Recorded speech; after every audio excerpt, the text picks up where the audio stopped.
Hi, I'm Amanda Jane Woodall and welcome to my fashion school.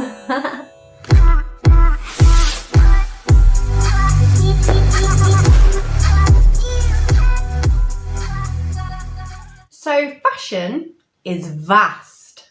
So we need to break down the subject so that we can concentrate on growing our skills. My focus over the last 5 years has been to learn about resourcefulness and creating new garments from old clothing and vintage fabrics. I really enjoy the process of reinvention, and I've learned a lot from the subcultures of the last 50 years. These eras had some really rebellious subcultures, and they started to look at how to use materials creatively to express yourself. But it can be really difficult to look at old clothing that you have and see anything other than something that's outdated and something that you hate. So we get into this mindset that old clothing makes us feel awful about ourselves, it's not good for our confidence, so we end up buying endless amounts of new fashion and discarding the old stuff. But then something I've noticed is that then we spend a lot of our time reflecting on old images of celebrities and iconic fashion moments and wishing we could look as unique and creative as they did. So I've been working on this little puzzle for a while now, and I'm going to try and show you how you might be able to change your thinking. Maybe we can start to look at old clothing in a more critical way, where we assess the strengths of the garments and how we can build upon these to make something really unique and creative.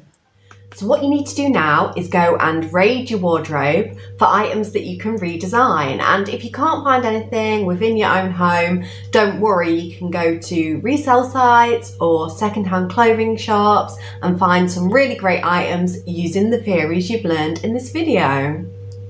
And what we're looking for is base garments, and these are going to be the starting point of an idea, and also decorative garments which we can use for embellishment. Colour. As a beginner, what can be really useful is to look at your garments in terms of being a blank canvas.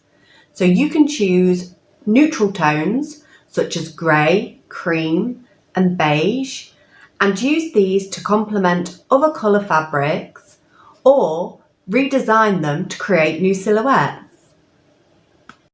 Another option could be to find an item of clothing that you already have where you absolutely love the pattern, perhaps the fit or something about the design of the garment is putting you off from wearing it.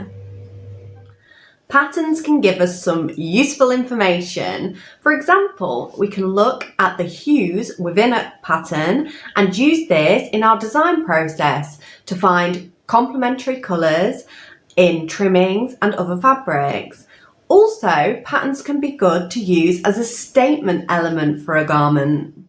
And a more advanced option is going to be to pattern clash, which is going to create a lot of visual excitement.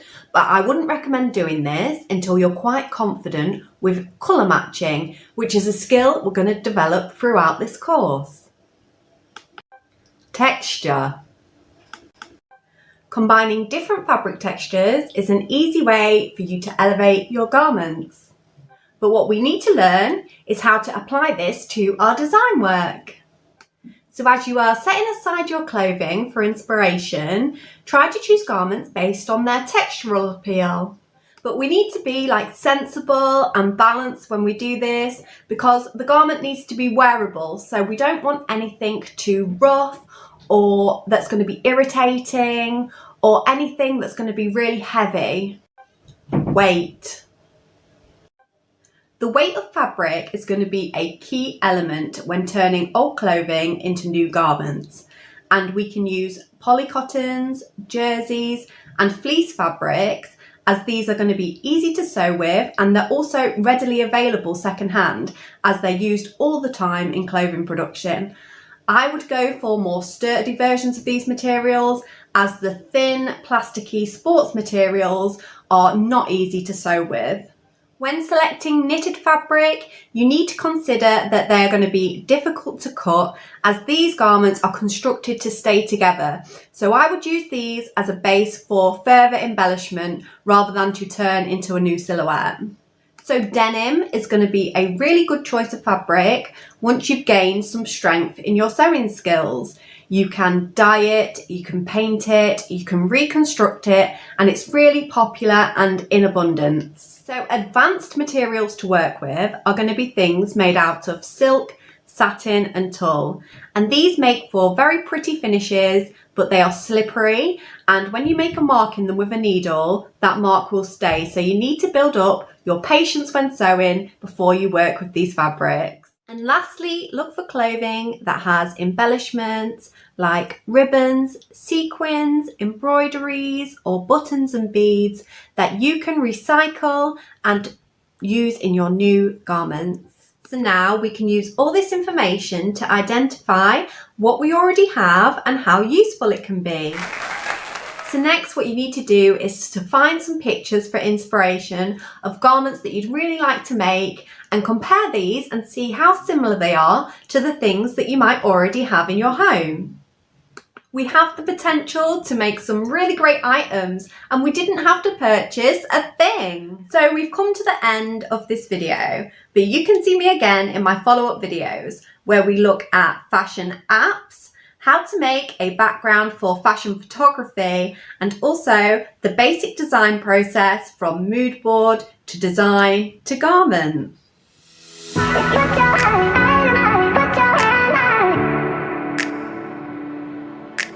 I really enjoy the romanticism of the subcultures of the last 50 years because these rebellious cultures, it sounds like a yogurt.